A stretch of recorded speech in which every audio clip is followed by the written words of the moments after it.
e minhas palavras anunciarão meus objetivos. Uma vez pronunciadas, não ousarei recordá-las para que não percam a expressão. Serei meu próprio profeta, e embora todos possam rir de minhas alocuções, eles ouvirão meus planos, conhecerão meus sonhos, e assim não haverá saída para mim, até que minhas palavras se tornem feitos realizados. Hoje centuplicarei meu valor. Não cometerei o terrível crime de aspirar a pouco demais. Executarei o trabalho que o fracasso não executará. Sempre deixarei o meu desígnio exceder a minha compreensão.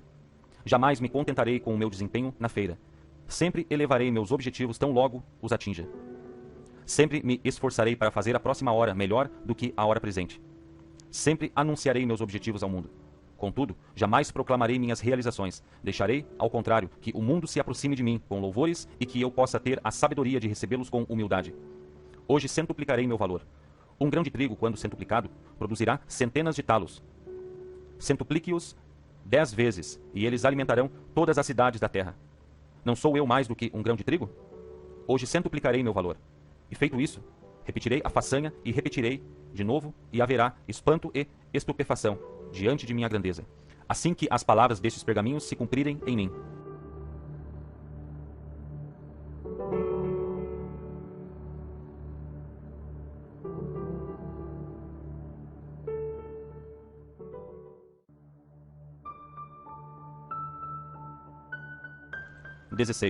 Pergaminho número 9. Meus sonhos são insignificantes. Meus planos são poeira. Meus objetivos são impossíveis. Todos nada valem, a não ser seguidos por ação. Agirei agora. Jamais existiu mapa, por mais cuidadosamente executado em detalhe e escala, que elevasse seu possuidor 1 só centímetro do chão. Jamais houve uma lei, conquanto honesta, que impedisse um crime. Jamais houve um pergaminho, mesmo como este que agora tenho nas mãos, que ganhasse um tostão sequer ou produzisse uma única palavra de aclamação. Somente a ação transforma o mapa, o papel, este pergaminho, meus sonhos, meus planos, meus objetivos, em força viva. A ação é o alimento e a bebida que nutrirá o meu êxito. Agirei agora.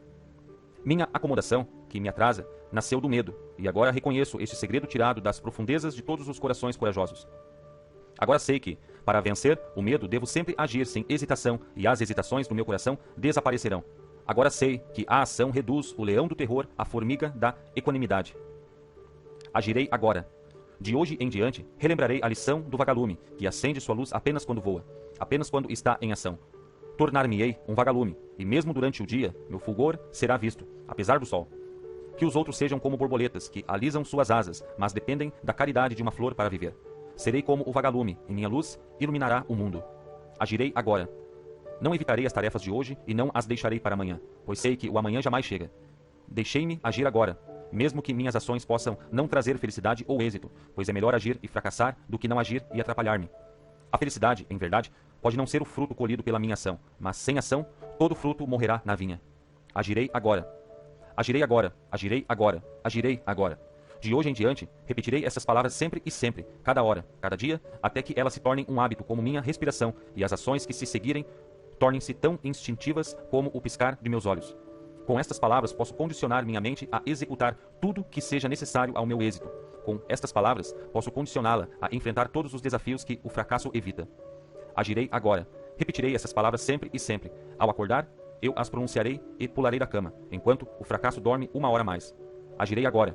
Ao entrar na feira, eu as repetirei e, imediatamente, enfrentarei a primeira possibilidade, enquanto o fracasso pondera ainda se valerá a pena.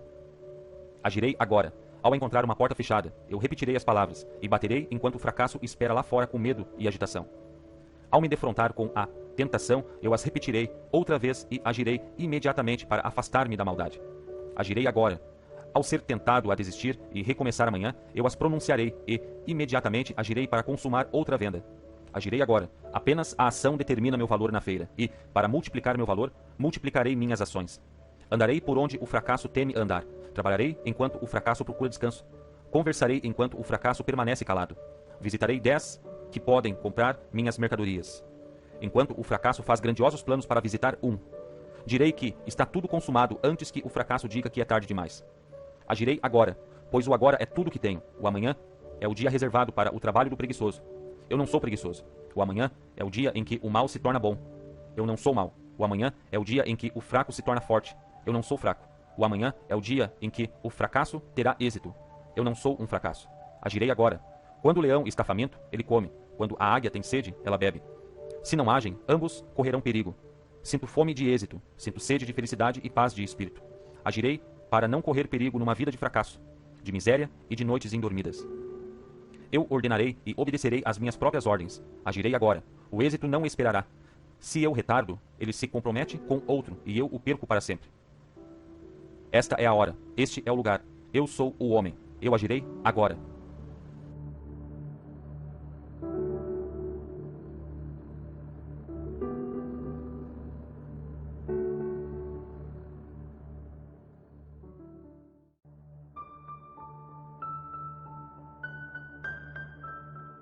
(17) Pergaminho número 10.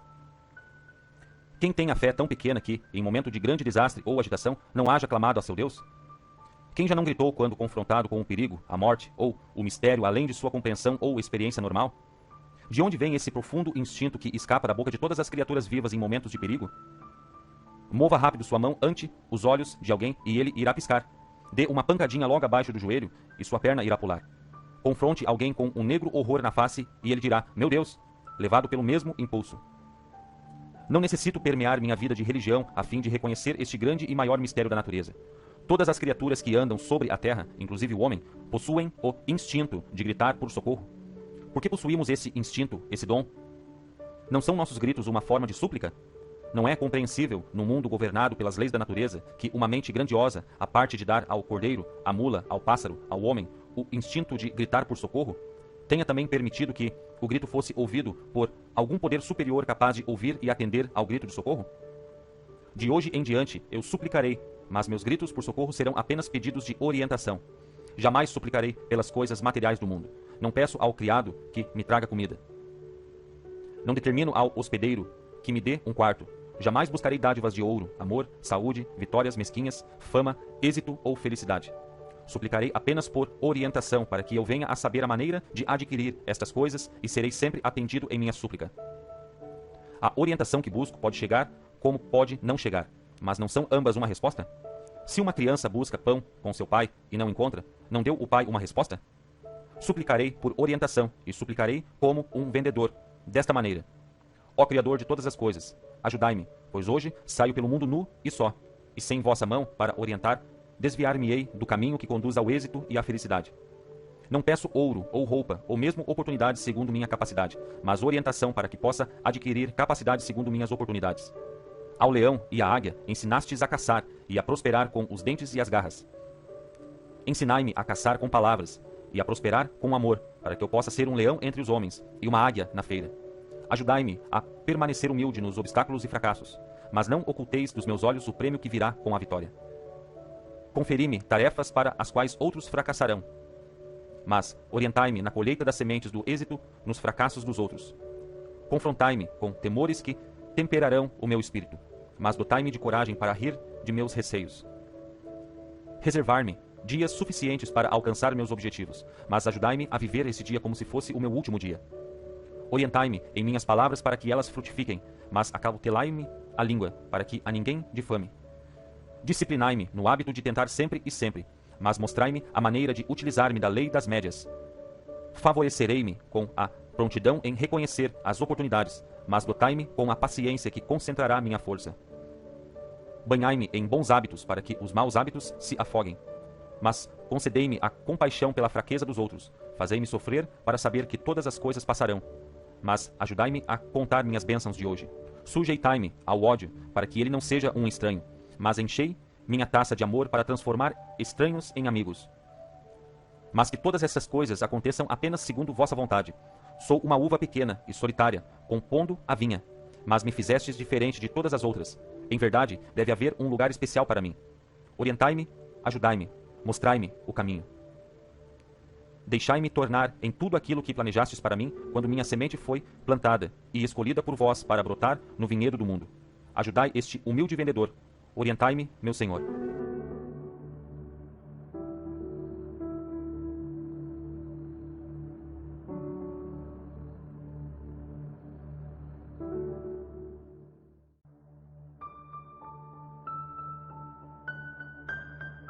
18.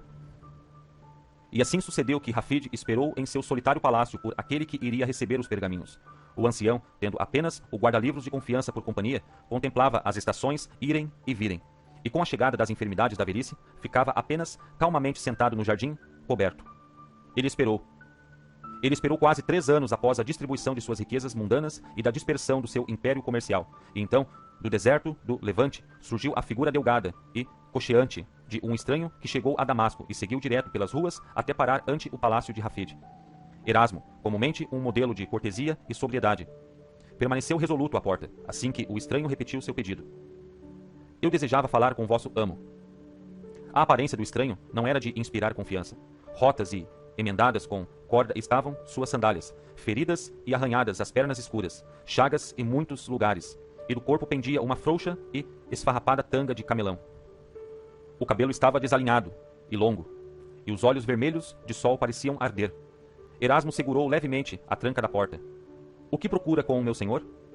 O estranho deixou o saco cair dos ombros e apertou as mãos em súplica a Erasmo. Por favor, gentil senhor, concedei-me uma audiência com o vosso amo. Não busco prejudicá-lo, nem esmolas. Deixai-o ouvir minhas palavras e prometo partir imediatamente se eu o ofender.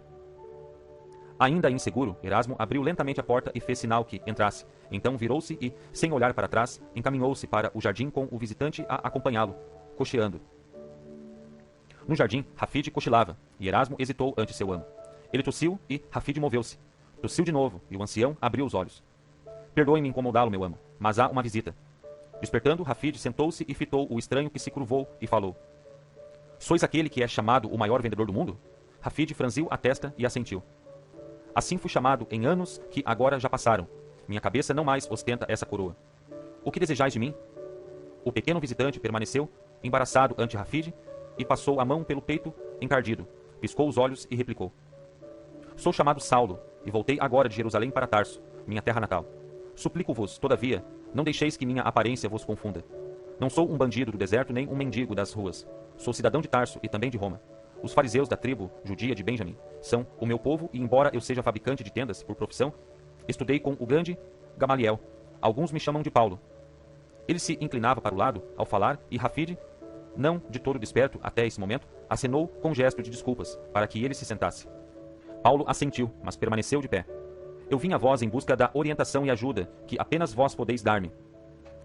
Permitis, senhor, contar-vos minha história? Erasmo, em pé atrás do estranho, balançou a cabeça violentamente. Mas Rafide fingiu não notar. Ainda sonolento, examinou o intruso com cuidado e então assentiu. Estou velho demais para levantar os olhos. Sente-se aos meus pés, e eu o ouvirei. Paulo pôs o saco de lado e ajoelhou-se próximo ao ancião que esperava em silêncio. Há 4 anos atrás, porque o acumulado conhecimento de meus excessivos anos de estudo cegara meu coração para a verdade, fui testemunha pública do apedrejamento em Jerusalém de um santo homem chamado Estevão. Ele fora condenado à morte pelo Sinédrio, por blasfêmia contra o nosso Deus. Rafide o interrompeu, com embaraço na voz. Eu não entendo minha ligação com essa atividade. Paulo ergueu a mão, como para acalmar o ancião. Explicarei rapidamente. Ele era seguidor de um homem chamado Jesus, que, menos de 1 ano antes do apedrejamento de Estevão, fora crucificado pelos romanos, por sedição contra o Estado. A culpa de Estevão residia na insistência de que Jesus era o Messias, cuja chegada fora prevista pelos profetas judeus, e que o templo conspirara com Roma para matar esse filho de Deus. Tal censura às autoridades só poderia ser punida com a morte, e, como vos disse, eu participei. Ademais, pelo meu fanatismo e zelo juvenil, o sumo sacerdote do templo confiou-me a missão de viajar para Damasco à procura de todo seguidor de Jesus e, encontrando-o, trazê-lo acorrentado a Jerusalém para a punição. Isso foi, como disse, 4 anos atrás. Erasmo olhou para Rafide espantado, pois havia no rosto do ancião um olhar jamais visto pelo leal guarda-livros em muitos anos. Apenas o jorro da fonte se ouvia no jardim, quando Paulo prosseguiu. Então, ao aproximar-me de Damasco com morte no coração, surgiu no céu um súbito facho de luz. Recordo-me que não me assustei, mas caí ao chão e, embora não pudesse ver, ouvi uma voz em meu ouvido dizer: Saulo, Saulo, por que me persegues? Eu perguntei: Quem és tu? E a voz respondeu: Eu sou Jesus, a quem persegues, mas levanta-te e entra na cidade, e serás avisado do que fazer. Ergui-me e fui levado pelas mãos de meus companheiros a Damasco, e lá não fui capaz de comer ou beber por 3 dias, enquanto permaneci na casa de um seguidor do crucificado. Fui então visitado por outro seguidor, chamado Ananias, que disse ter sido visitado numa visão e avisado para vir a mim. Ele passou a mão em meus olhos e pude ver de novo. Foi-me então possível comer e beber e recuperar as forças. Rafid curvou-se para a frente e inquiriu: o que ocorreu depois? Fui levado à sinagoga e minha presença como perseguidor dos seguidores de Jesus amedrontou-lhes os corações. Mas fiz uma pregação e minhas palavras os confundiram, pois falei que aquele que fora crucificado era realmente o Filho de Deus.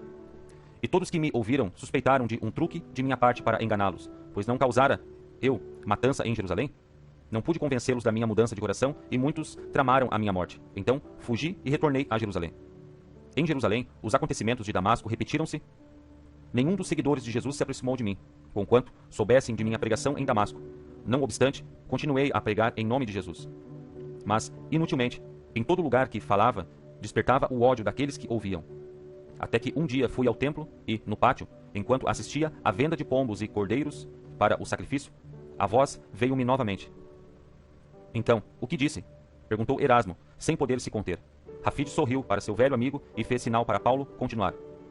A voz disse: tiveste a palavra por quase 4 anos, mas pouco mostraste a luz. Até a palavra de Deus tem de ser vendida às pessoas, ou não a ouvirão. Não falei eu em parábolas, para que todos entendessem? Pegarás poucas moscas com vinagre. Retorna a Damasco e procura aquele que é aclamado como o maior vendedor do mundo. Se deves espalhar minha palavra pelo mundo, deixa que ele te mostre a maneira de o fazer. Rafid relanceou os olhos rapidamente em Erasmo, e o velho guarda-livros sentiu a impronunciada pergunta. Era este, então, aquele por quem ele tanto esperava? O grande vendedor curvou-se para a frente e colocou a mão no ombro de Paulo. Falai-me sobre esse Jesus. A voz, bem viva, com nova força e volume, Paulo falou de Jesus e de sua vida. Enquanto os dois ouviam, falou da longa espera judia por um Messias que viria e os uniria num novo e independente reino de felicidade e paz. Falou de João, o Batista, e da chegada, no palco da história, de alguém chamado Jesus, dos milagres realizados por esse homem, dos seus sermões às multidões, da revivificação do morto, do tratamento dado aos vendilhões. Falou ainda da crucificação, do sepultamento e da ressurreição. Finalmente, como para dar maior impacto a seu relato, Paulo enfiou a mão no saco que estava ao lado e dali retirou uma vestimenta vermelha, e colocou no colo de Rafid. Senhor, aí tendes todos os bens mundanos deixados por esse Jesus. Tudo o que possuía, ele distribuiu com o mundo, incluindo a vida. E, ao pé da cruz, soldados romanos disputaram-nos dados esta túnica. Vim a possuí-la por meio de muito esforço e procura, quando estive por último em Jerusalém. A face empalidecida de Rafid e suas mãos tremeram ao abrir a túnica manchada de sangue. Alarmado com a aparência de seu amo, Erasmo aproximou-se do ancião. Rafid continuou a abrir a vestimenta até encontrar a pequena estrela bordada no tecido, a marca de Tola, cujo símbolo compunha as roupas vendidas por Petros. Próximo à estrela, um círculo bordado dentro de um quadrado, a marca de Petros. Sob os olhares de Paulo e Erasmo, o ancião ergueu a túnica e roçou-a gentilmente contra a face. Rafid balançou a cabeça. Impossível! Milhares de outras túnicas foram fabricadas por Tola e vendidas por Petros nos anos de sua grande carreira de negócios. Ainda apertando contra si a túnica e falando num murmúrio, rouco, Rafid perguntou: dizei-me, o que se sabe do nascimento desse Jesus? Paulo respondeu: ele deixou nosso mundo com pouco. Entrara nele com menos ainda. Nasceu numa gruta em Belém, ao tempo do recenseamento feito por Tibério. O sorriso de Rafid parecia quase infantil aos 2 homens e eles olhavam perplexos, pois lágrimas também rolavam de sua face enrugada. Ele enxugou-as com a mão e perguntou: e não foi a mais brilhante estrela que o homem já viu a que brilhou sobre o berço daquela criança? Paulo abriu a boca, mas não pôde falar. Nem era necessário. Rafid abriu os